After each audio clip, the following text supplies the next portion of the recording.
Alright guys, welcome back. Survival Living here. Been a while since we've done a live stream.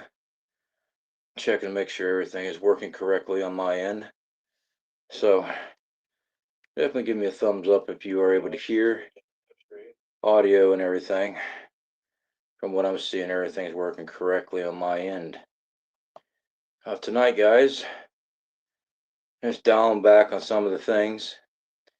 We're going to go over my personal fire kit. So what I carry out in the field with me doing my outdoor survival stuff.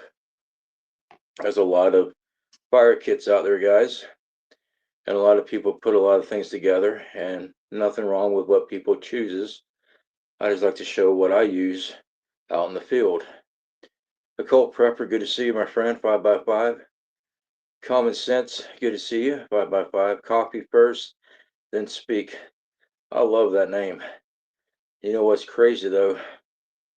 Dealing with all this pneumonia and stuff, I haven't had a cup of coffee in 4 days. I know, it's crazy. I just haven't been able to keep it down with the medicine that they give me. Causes a lot of acid reflux, and coffee just has not been sitting good with me, so I've been without coffee for a while. It sucks, really does. JD Prepping, good to see you. Shufua, I may have mispronounced your name. Good to see you too, my friend. Voodoo Kitchen, good to see you. You've been with us for a very long time. So guys, when it comes to outdoor survival, I take it very seriously. There's all kind of gear out there, and I pretty much minimize a lot of mine. Being a prepper though, I also have a lot of redundancy in like my fire kits, my outdoor survival kits and things like that. Looking good, my brother. Working on it. Trying to get as much rest as possible. I go back this Friday on my birthday. I got to do some more scans on my lungs, and if everything's clear, I can go back to work on Monday, which is going to be great. I'm into some issues here with the camera. Oh well, it'll be fine. I ain't worried about it.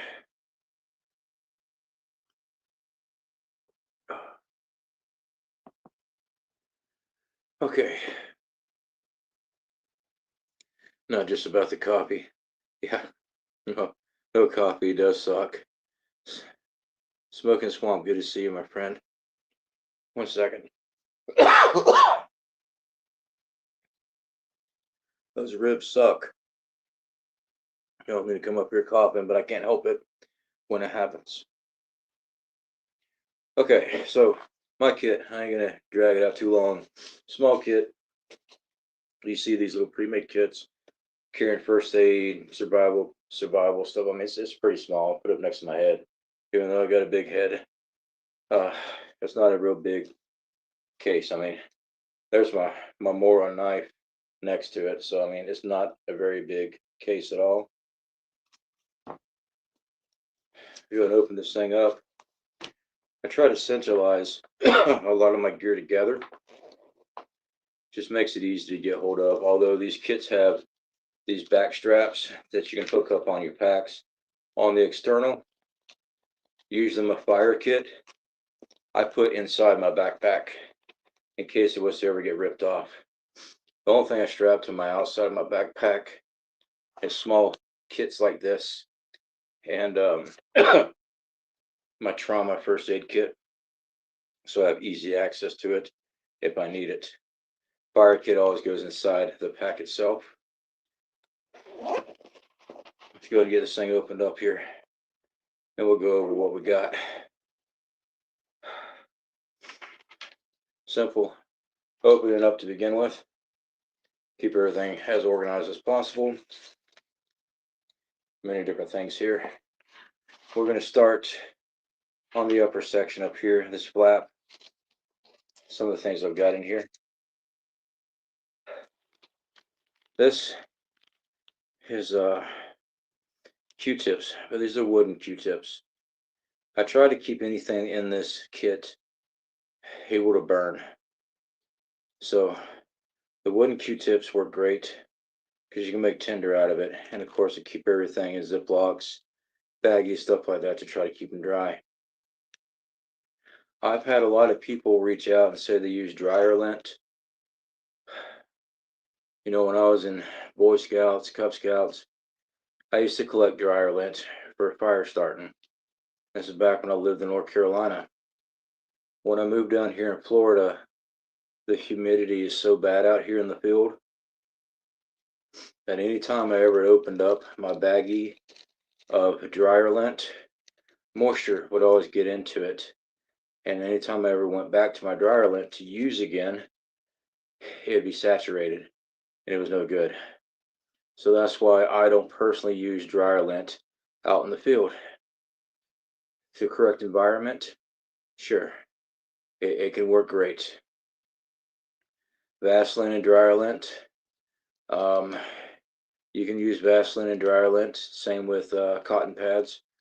I've done videos on making cotton balls and fire chips using wax. That'll work. But for the longer burn, I would just use cotton pads or cotton balls with Vaseline instead of dryer lint.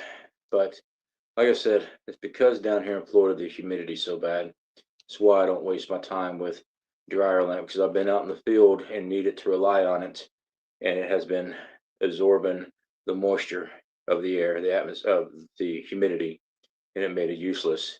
And I froze my ass off that night, so I don't use it. But to each their own. This is from my own experience here in Florida. So wooden Q-tips, I like it because you got tinder. Jeff, good to see you, brother. How are you doing? Let me catch my breath, guys. Chance, always a pleasure having you here, brother. Good to see you. Moving on. As far as technology goes, I don't have a lot of high-tech in stuff with my fire kits, but I do like carrying these solid fuels. These are the SBIT blocks. Excuse me. They're a solid fuel block, sealed up. Usually use these with those little tin heaters, and I do have them because they don't produce smoke. If you're trying to keep a low-profile camp, low visible, they work great. I like these because they can definitely get a fire going in any type of condition. They work really good. So I do keep a couple of these, not many. There's only two in this kit here. I do have one of those little survival cards. The only thing this thing is really good for is to making feather sticks and shaving down tinder. And that's just because I put a sharper blade on the end. That's it, guys. These survival cards, you can make it into a makeshift tomahawk or something like that, but as you can see, it's pretty thin where the blade is. It's eventually going to crack it. These are really gimmicky tools, but if you're trying to shave down bark and material, it works pretty good. But I recommend just keeping a knife in your kit. Claude Ortega, definitely do appreciate the super chat, my friend. Never required. I do appreciate the support. Great ideas. Thank you for sharing. Well, I just try to pick the stuff we use out in the field, what we train with, and just give my assessment on what I'm using. Like I said, I know a lot of other people uses other things, and that's fine because climate, terrain, everything changes. One fit survival isn't going to be the same in other locations. Just like when I'm teaching identification of edible plants. Sure, we got some down here in Florida, but if I go out into Washington, I have to relearn the whole landscape because they're not going to have the same plants that I have down here, and vice versa. So survival is always adjusting. For those metal multi-tools, because they're concealed well for work, and if someone else sees them, they don't care. I must have missed that previous conversation on that one. These little cards that they came out with. Um, they got little hex heads. Let me see if I can get that up there for different size nuts and bottle openers and a saw. But the saw is not offset. I mean, the saw is practically useless. Uh, it does give you a piece of metal out in the woods. So there's that, because having something that you can actually use to pry something with, come across a fence line, you could probably use this to pull staples out of a fence line, use those staples for fishing hooks and stuff like that. They have their use, but I wouldn't rely on one for sure to survive on, unless I absolutely had to. Okay, moving on. So here's a bag of chert and Flint. One of the things I do a lot of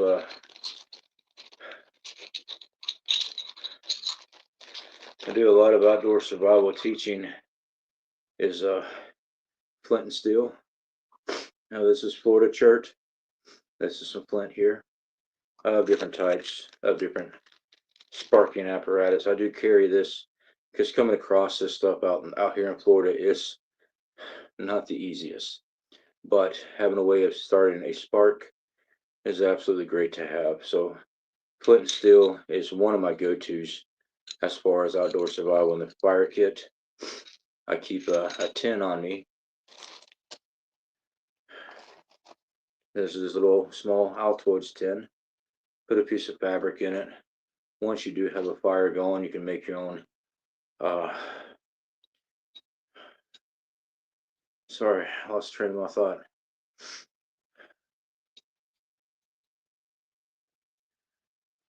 That medicine's kicking my ass.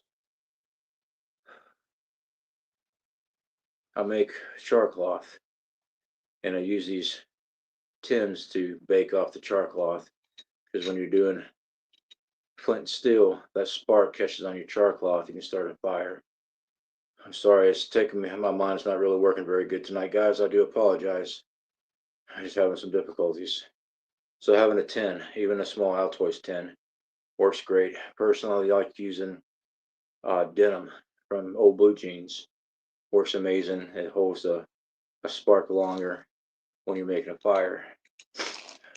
So I carry quite a bit of this stuff with me, and it really doesn't weigh that much. Shirt and stuff doesn't. On those amazing bright Florida days we have, magnifying lens. This is a nice rounded one. Works really good. I had purchased this one from the Pathfinder course at Self-Reliance Outfitters a while back. It's probably one of my favorite ones to ever use because of the way it's convex. It throws a beam really, really quick. And so I always keep this one in my kit. It works really well compared to just a regular magnifying glass. Here's some water.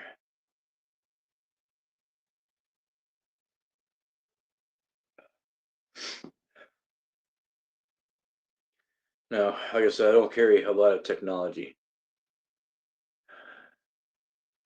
Don't leave your eye of Sauron out in the car. It'll burn the car down if the sun hits it right. I don't know what an eye of Sauron is. A magnifying glass? Yeah, you don't want to leave a magnifying glass. I don't know what an eye of Sauron is, but if you're talking about the magnifying glass, yeah, you don't want to leave it in the direct sunlight at all. It'll definitely your glass lens. Yeah, gotcha. Roger that. Yeah, you don't want to do that. You'll burn some stuff down for sure. Let's talk about technology stuff, because I do a lot of bushcraft stuff, guys. I do carry a Bic lighter. I do. I'm not an idiot, but I don't rely on a Bic lighter because I've broke them too many times out in the field. I've sat down on them and I've lost them. I've seen many people leave the comments, well, I would just carry a Bic lighter, and I've seen what happens firsthand when the lighter goes out and you have no fire and you need it. So you prepare and train for many different ways of starting fire. These are, I think it's USO, UCO storm match cases. Done plenty of videos on these. These are waterproof. I have two different types of products here that I do use out in the field. One is the I call it the Christmas tree wedge. It's a fire stick is what it is. They burn for a while. Let me get you the actual case.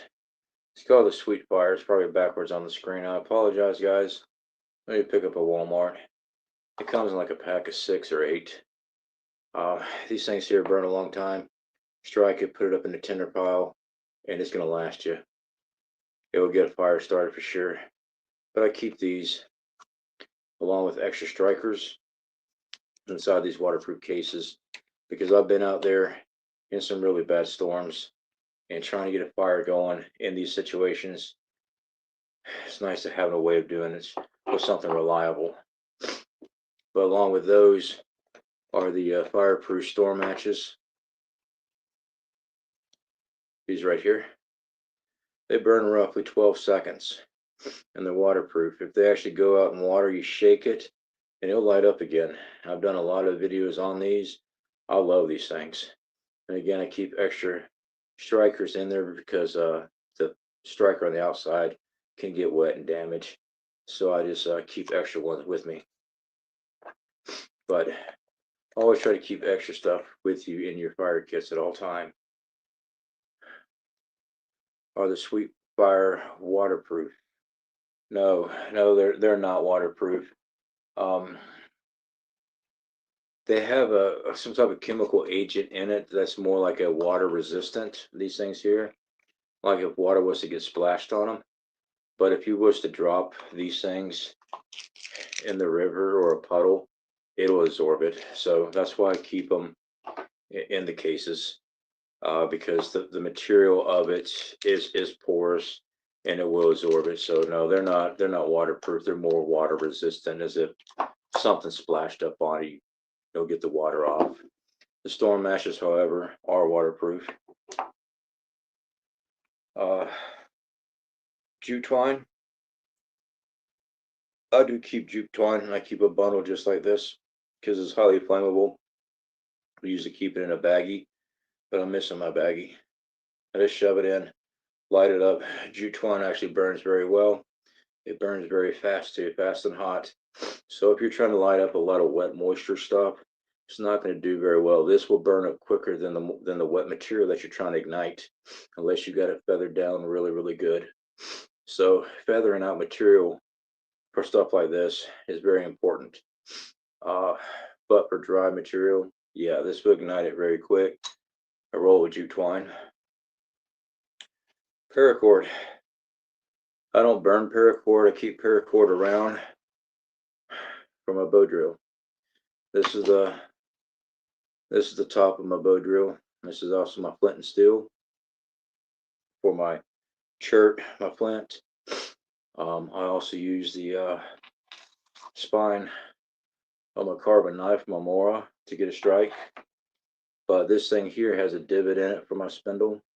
Makes it much easier when I'm doing a bow drill. And having paracord works great. I've used all kind of stuff. Paracord, bank line, kite string, shoestring, and I've also used natural fibers. And I'll tell you what, the hardest I've ever had to do a bow drill with the natural fibers, because I have broke, I don't know, countless strings I've made to get a fire started. When you're trying to bow drill with a natural fiber material, go ahead and make a whole bunch of stuff up, a whole bunch of lines. Have you used floss for a bow drill? Chance? No, I have never attempted that. I've never even heard of anybody using that before. I'm not against trying it. I'll give it a shot to see if it's any good. I need to find out if they're using waxed or non-waxed. If it's strong enough, it can take the heat, because it does produce a lot of heat using a bow drill, even in the cordage. I have to see how well it does. Might have to braid it or something like that. So I'll give it a shot. Never tried that. Never heard of it. I showed my son Frito corn chip hack last night. Yeah, Jeff, when I first come across that, my first instinct was, why would you waste your Frito corn chip? I was watching The Survivor, man. Love his shows. I really do. This probably was the main component of getting me into outdoor survival, was watching his stuff. Not Bear Grylls. I call BS on Bear Grylls as soon as I saw him. But that's neither here nor there. Uh, Everyone's got to hate it, right? I hate on Bear Grylls. Probably because I'm just not him. Anyway, Flint steel, having a, you don't have to have a piece of steel for your spindle in. We've done many videos, which is a wooden block from the materials we make. So yeah, it's just nice to have all in one piece. Arkansas Living, brother, great to see you. Ex-girlfriend hair works good. It's good to see you, brother. It's been a minute. I hope you've been doing well. Les is the man. Yeah, Les is the man. I love his film work, and I've talked about this before in the past, guys. Um, when I was doing my outdoor survival stuff, it was Survivor Man Les. It was his film work that influenced my film work out in the field. Carrying a camera into a location, walking all the way back out, walking back towards it. I got a new respect for that man doing those videos I was doing, carrying all that gear I had. It wears you out before you even get to location. So yeah, I learned a lot from just on film work alone. And he's got a lot of great survival ideas and tips. I still try to watch his stuff when he comes out with things. Uh, Actual tinder. This is cedar. I love working with cedar. I always try to keep a bag of cedar with me, even if it's just fine shavings like this. If I'm in a downpour, at least I have something to get a fire started that is nice and dry. Cedar has always been my go-to. But I've done videos before, guys, where I show you how to feather down and dry out and get some material out of wet wood. You got to go down deep in it, but you can get it. But you need to have fine, thin material to start a fire, especially when it's really wet out.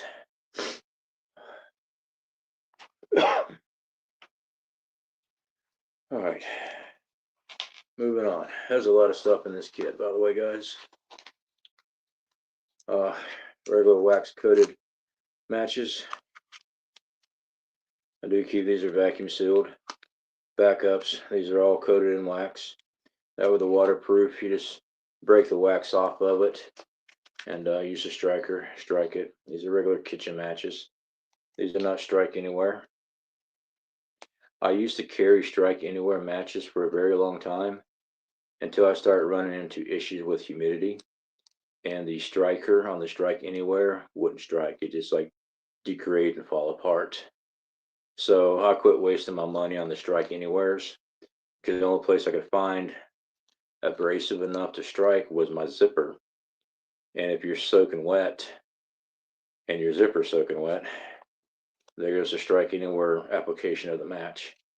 So I always make sure I carry little striker bars with me in all my kits. Everything's just redundancy over and over again.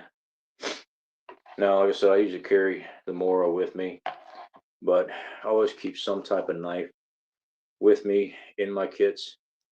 My backpacks always have something. There's always a sharp object in everything. Now, this thing here is not designed to throw a spark, but it is good for cutting and whittling down material. So I always carry some type of extra knife on my kits. Restrike anywhere, 100% agree. With self drones now, that's super lightweight, probably easier than the bag of camera gear. Yeah, Chance, you are probably 100% right on that. I did film there for a while. Jeff, you still using the black? I got you. Yeah, brother, I still use both of them. This is the newer one they gave me. It's dirty, sorry, and I still use the old one too. Yeah, I still use both the Mora Blacks. I love them. I can't find a better knife since you introduced me to the Moras.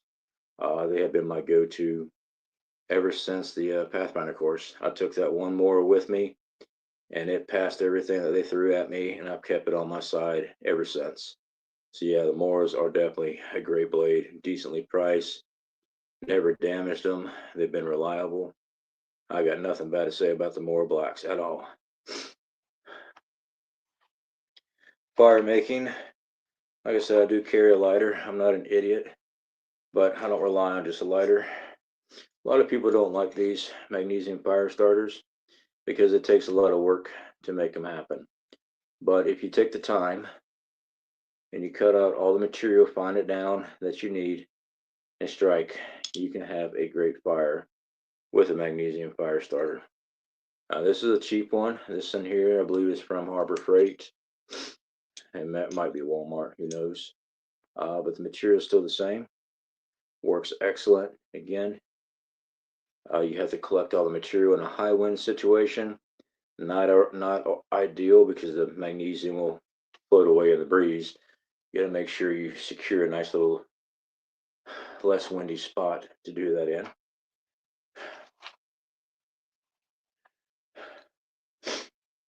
Ferrocerium rods. They come in all different shapes and sizes. This one here was a gift from one of my friends, one of our members here, and also one of the guys I was in the Pathfinder course with, using deer antler. This is my personal one. I don't take it much out to the field because I don't want to damage it. I loved it too much, but I do have this one. He actually had that made for me. But ones I do take out in the field are the Bigfoot Bushcraft. We're affiliated with these guys. Reasonable price. It's probably one of the best ferrocerium rods I've ever come across as far as lasting a very long time. They're very large.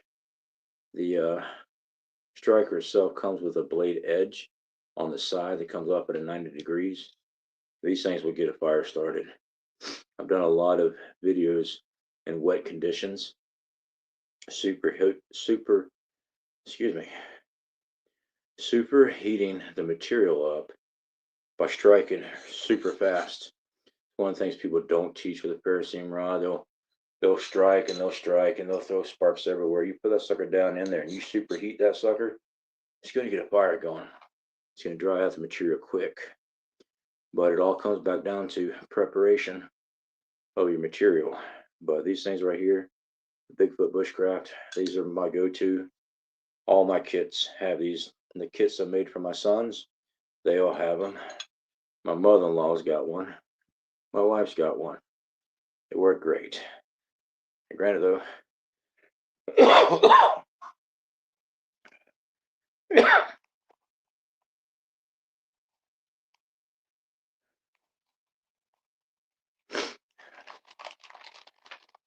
they all have lighters too.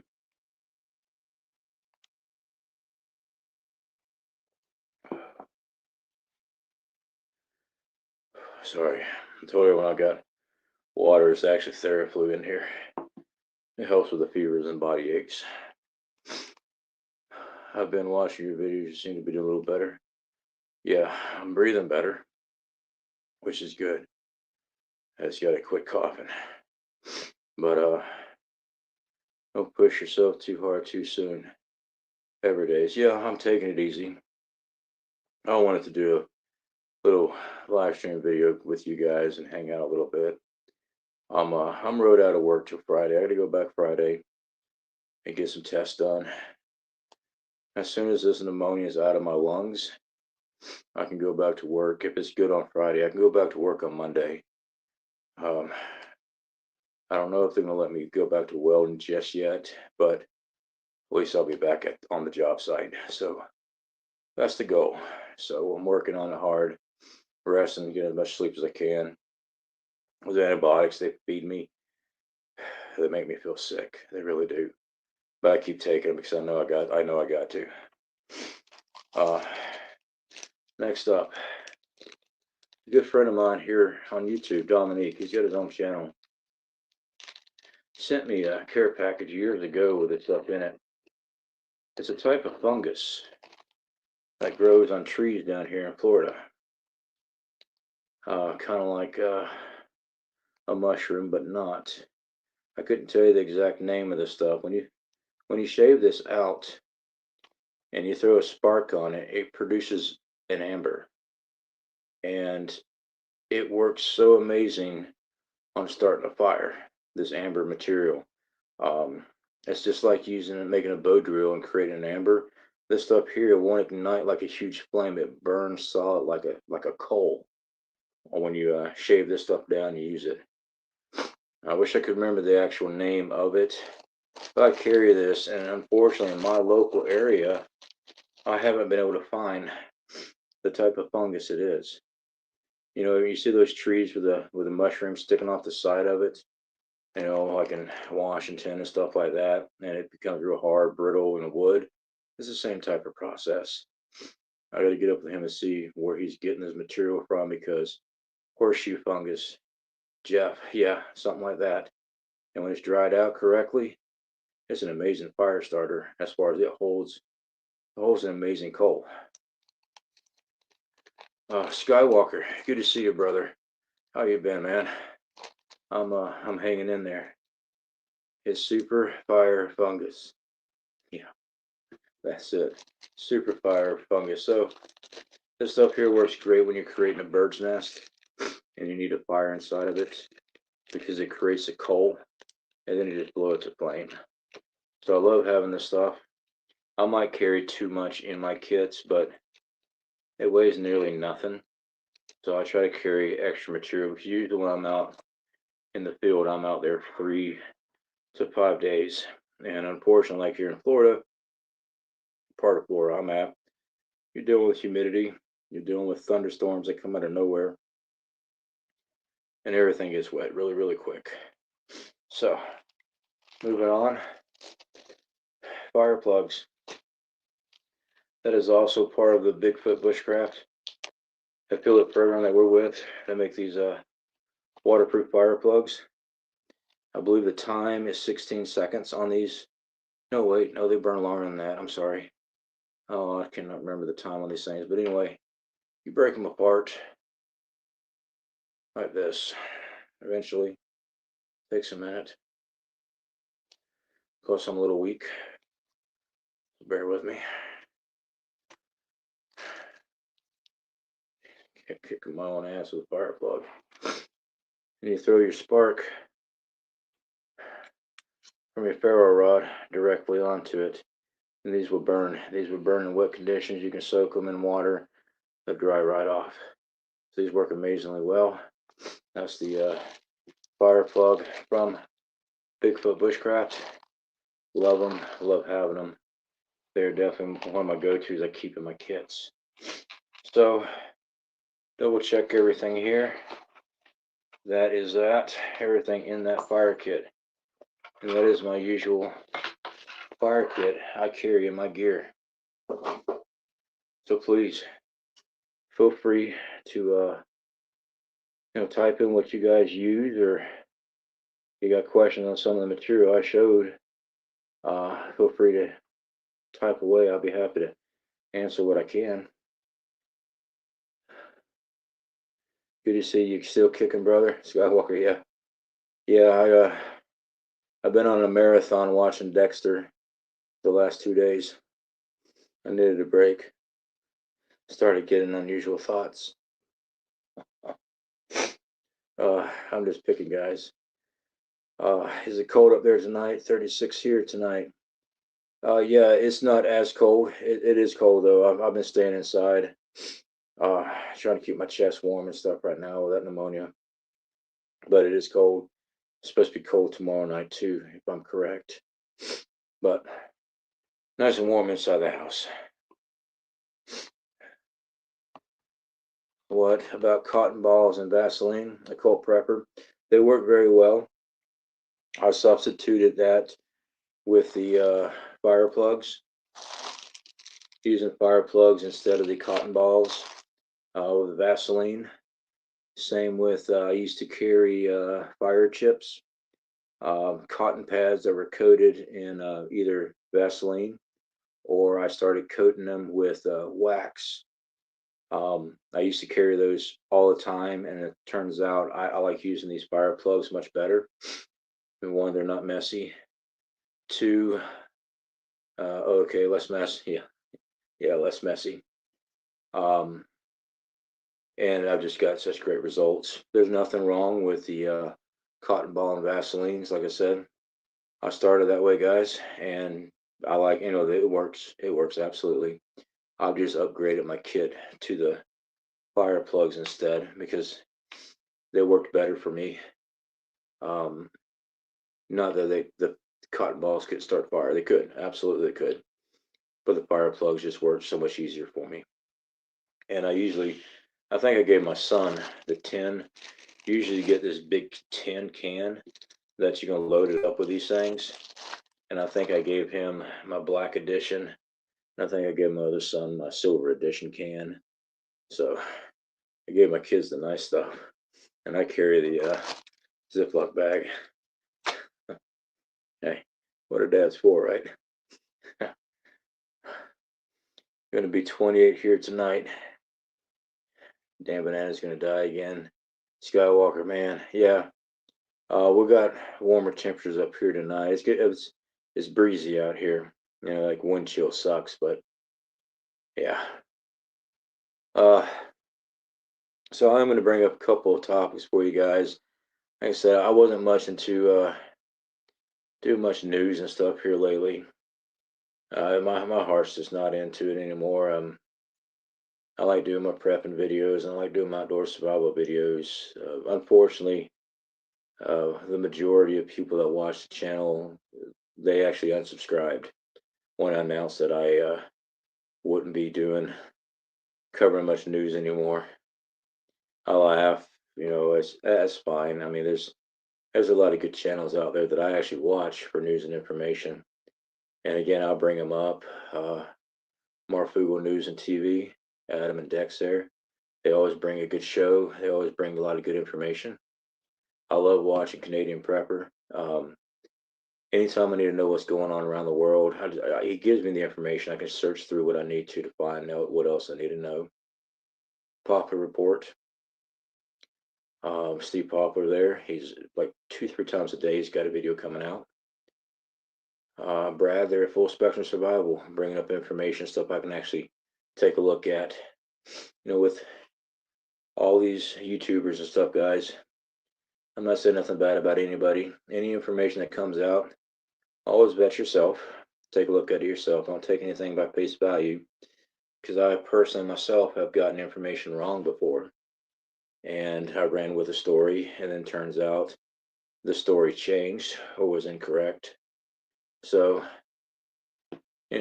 take everything with a grain of salt and research on your own. But these outlets here on the internet, these other channels are a great source of information to get hold of something and follow up with. And that's why I recommend these guys, because I've worked in the past with these guys. Some of these guys I only know from YouTube, being in the community. Some of them I've worked with. Good group of guys, really is. Copy first and speak. I kind of stopped watching the news. I take it in small doses. I'm the same right now, to be honest, my friend. I really am. Uh, a lot of that happened when I was working all the time out of town. My last job, when I was working in Mississippi before my hernia surgery, I didn't have time. I was 6 days a week, just as hard as I can go. And then my day off on Sunday, I was reviewing blueprints for the next building I was putting up. So I didn't have time to go head on and chase down news and information. I couldn't. I have to catch the highlights. I just didn't have the time of the day. That's a lack of uh, drive on my part. I don't have the word for it right now, guys. I'm not thinking 100% clear right now. Not that I was trying to drop the ball on things, just I didn't have enough hours in the day to keep pursuing that type of work. So it's just easier for me just to fall back on things I enjoy doing, prepping and outdoor survival, which is second nature. And facts are facts. there's no what if or trying to read between the gray areas when it comes to bushcraft and outdoor survival. You either have the knowledge and skill set to utilize the tools or create your own, or you leave it to chance and hope to God you don't die. So there's no gray area. It's pretty simple, cut and dry. With prepping, there's many ways to prep. People prep, but different ways to do it. A lot of it comes with budget and financing. Everybody would love to have stores and stores of 25-year shelf life food. Absolutely. But the majority of people that are in prepping are paycheck to paycheck. They have to learn how to uh, mylar up, rice and beans, things like that, pastas, stuff you normally eat. And it is stuff we normally eat. I had a commenter. I hope to God it was just some asshole trying to be a troll. When my pneumonia happened, I was in the hospital over the holidays. They were talking about the reason I got sick is because I shop at Walmart and eat Walmart food, and I'm a smoker. I just get so tired of people pushing their own beliefs and stuff and spouting off when they don't know their head from their ass.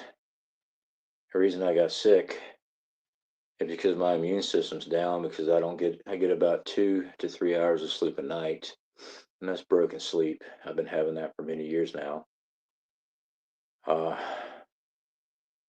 just come out of surgery, stress out the rear end, trying to make sure I have work and everything lined up because I lost my job when I got done with surgery. The company went belly up. I go back into the shipyard. Come Friday, I'll be 47 years old. Straight out of surgery, by the way. And I'm art gouging, and I inhale copper and graphite deposits into my lungs, which showed up on x-ray. And I've been doing that all week with no respirator. And then they finally got me a respirator that was too small to fit my face. So it didn't work. And I'm not out in the open. I'm in a hole. There is no fresh air. So what I breathed in irritated my lungs and caused some other thing that developed into bacteria pneumonia. That's why. Not because I eat food from Walmart. Not because I smoke cigarettes, which, by the way, I don't smoke that much anymore. I went from 2 packs a day since I was in the military to maybe a half a pack a day now. And I've been a half a pack smoker for, I don't know, about a year. I think I'm doing pretty damn good. The pneumonia came up as a bacterial infection. Had nothing to do with anything else except the environment I was in. And I was poisoning my body with copper and graphite particles. And that's what got lodged in my lungs, which caused the problem. So, I'm glad everybody's a doctor. Sleep is more important. That's why my mother-in-law had a heart attack. Yeah, when I got hurt years ago, and I got electrocuted, and ever since then I've never been able to sleep fully through the night. I have my own problems. So I don't get, the whole 6 hours or 8 hours sleep. If I'm lucky, I'll get. If I'm lucky, I get a good 2 hours solid. Most of the time, though, I'm waking up 40 minutes in, just enough to roll over or something like that. But it works. I'm still alive. You getting all the NY people? Two friends moved there from New York. Oh, talking to Jeff. Okay. Uh, but yeah, guys, that's the fire kit. That's what I usually carry. Again, like I said, I do carry a Bic lighter with me. I do. But like I said, I've been in situations where I've lost a lighter. I've been in situations where I broke my lighter and then I had nothing. So I don't just walk around with lighters And also in a high wind situation, trying to get something lit with a lighter is very difficult. This is one of the reasons I do like uh, the kit I've got. You ever get these things to ignite and you cause an ember, a coal, that coal is going to burn in high winds. That's one of the reasons I do like using a bow drill, because it's centralized in the fireboard and everything, that coal is building up heat. And when it's actually created, you got a fire, you're going to put it in your bird's nest and start. The wind's not going to blow that out. It's a coal. But yeah. Let's see here. Sleep's most important. Yeah. Oh yeah, sleep is definitely important. Definitely is. You need at least 4 hours of sleep to get REM sleep. Um, I will 100% believe you. I don't know. I don't know much about sleep as far as I know people need sleep. Absolutely. All right. So I have been seeing a lot of stuff with the uh, blockade, I guess you could call it, there in Taiwan.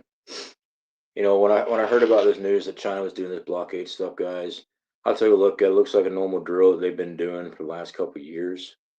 I still say stay vigilant on it as far as keep your eyes on what they're doing over there, because it could result in something more. Just like when Russia was doing their drill outside Ukraine, everybody was like, "Oh, well, it's nothing. It's just another drill." The next thing you know, Russia started driving tanks in. So anytime you see China and stuff like that doing their little blockade drill stuff around Taiwan, I look at it too, just like you. I just there's not much I can do about it. All right. So what I do, I come into the prep room and I gotta reorganize. A lot of stuff's been displaced. I gotta get the office organized again. Um, we go over our stocks. We look at what we got. Look for any holes and things like that we to look at. That way, if something major happens, I know my family's took care of. There's nothing I can do here is going to stop anything that happens in Taiwan between China. Same with what we're seeing with Venezuela right now.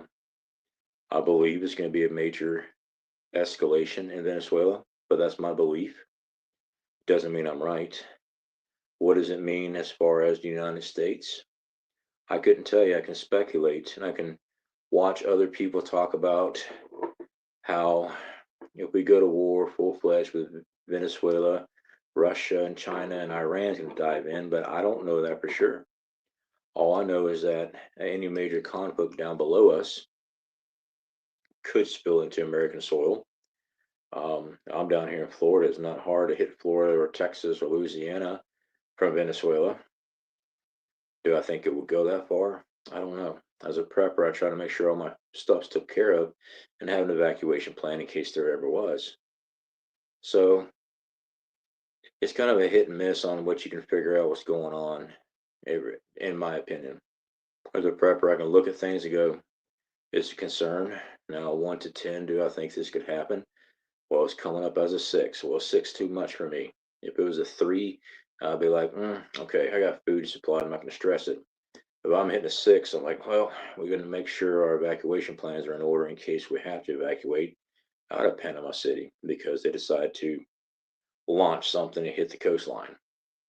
I'm not saying they will, although Tyndall Air Force Base is like 13 miles from my house. So,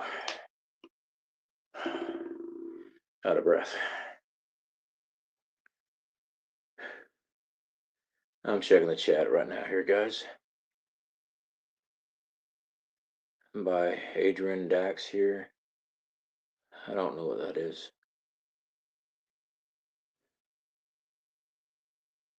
4 hours was important to me when I had an infant for safe supervision. That's how people fall asleep at the wheel. I was a professional truck driver for 9 months.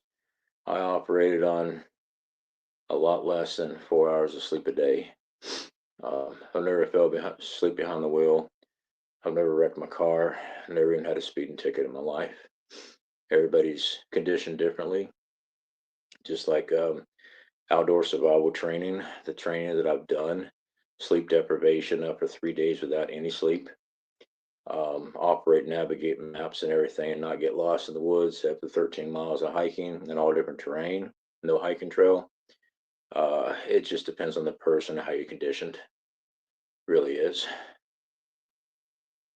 in my opinion, and from my expertise in this situation.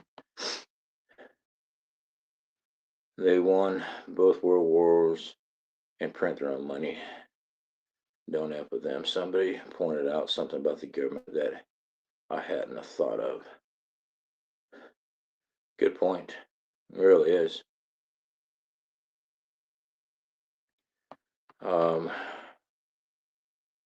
That's a good point. The main thing, guys, keep track of what's going on so you're not in the blind. But everything we're seeing in the news, just focus on your family. Focus on getting your supplies ready. You know, shit hits the fan. Survival is more than just nuclear strikes, natural disaster. I mean, they all go hand in hand in a way. You know, when I started doing a lot of my outdoor survival videos, I'm talking about bugging out locations, stuff like that, and people didn't want to hear that. They were always screaming and hollering, I'd rather die than die out in the woods and things like that. I don't plan on living out in the woods, but my evacuation routes might take me through the woods, and it might take me weeks to go through the woods to get to a safe location. That's called bugging out. I have to get away from where I'm at right now. And outdoor survival skills make a huge aspect in that. You have to be able to get from point A to point B. I'm not one to just lie down and say, screw it, I don't want to do it, or I can't do it, I'd just rather die. No, that's just not, I'm not wired that way. And it's surprising for me to hear that from the prepping community, the survival community, the community screaming, you know, Wolverines and all this other stuff. But if it's not on their terms of running down the street with an AR, you know, swacking whatever foreign military that they're going to be taking out because they're all tactical badasses, they don't want to do it. They just rather give up and die in the woods. I don't know. I don't know. Jeff, got to bounce. Jeff, good to see you, brother. You get some rest, man. Hit me up later, okay? You got my number. I'm glad that you came on tonight, brother. I really am. We are going to be wrapping up here a little bit, guys. I just wanted to get over that fire kit with y'all. I'm going to take the rest of my medicine and take some rest, lay down for a bit. Again, like I said, this Friday I go back to the doctors, get checked out. Fingers crossed that my lungs are good and I can get back to work on Monday. That'd be awesome. I won't bug out unless spores. Long Island seems to be the next place we would want to.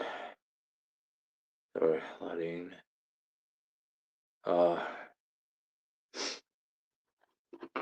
Yeah, I mean, nobody wants to bug out. Copy first. No one wants to bug out. I like having my preps here at the house. I like having my alternate power. I like having my additional fuel. I like having all my canned goods here. We have canned goods and survival drops in many different locations. I've done many videos on that, telling people don't keep it all in one spot.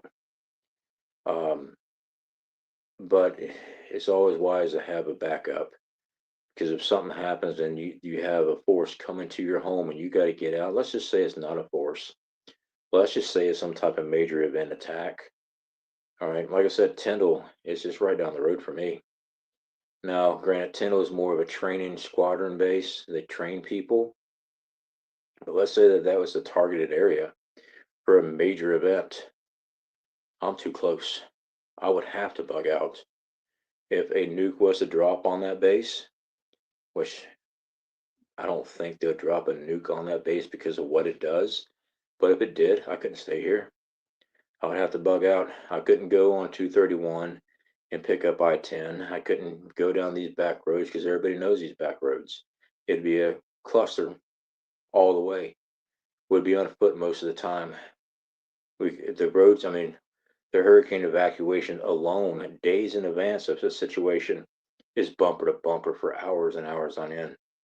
Something like that, you're stuck. Then you're stuck on the interstate. And if a major event was to happen dealing with radiation, I wouldn't want to be stuck in this house. This is a rental. It is not designed to deal with fallout shelter. Would be dead in a few days, a couple to a week. So we would have to leave. So I recommend having a bug out plan. But that's my opinion on that. Everybody has their own, plans on these things. Good to see you're back on your feet. Oh, Felix, I'm not 100% yet, but I'm sitting on my ass. Let's put it that way. Yeah. Yeah, I'm hoping for a speedy recovery, my friend. I really am. They're placing 3 large lithium battery warehouses strategically across the island. One fire, we are done. Oh, wow. That's interesting. Skywalker, get some rest, bro. Yeah, I am. All right, guys. I do need to get some rest. Appreciate y'all hanging out with me. Again, for those that have helped us out a lot, it means a lot to us. It really has. It's given me a lot more peace of mind where I'm not having to stress about the bills and everything right now because of being out of work. Uh, that was a huge thing. It really was. And those that have helped us out forever, be thankful for y'all. We're going to be tackling this thing one day at a time. I'm breathing better. That's a plus. My ribs still hurt like hell, but cracked bones is one thing. That pneumonia, it took me down. I had no idea something so tiny would take me out so fast, but I'm getting there. All right, guys. Love every single one of y'all.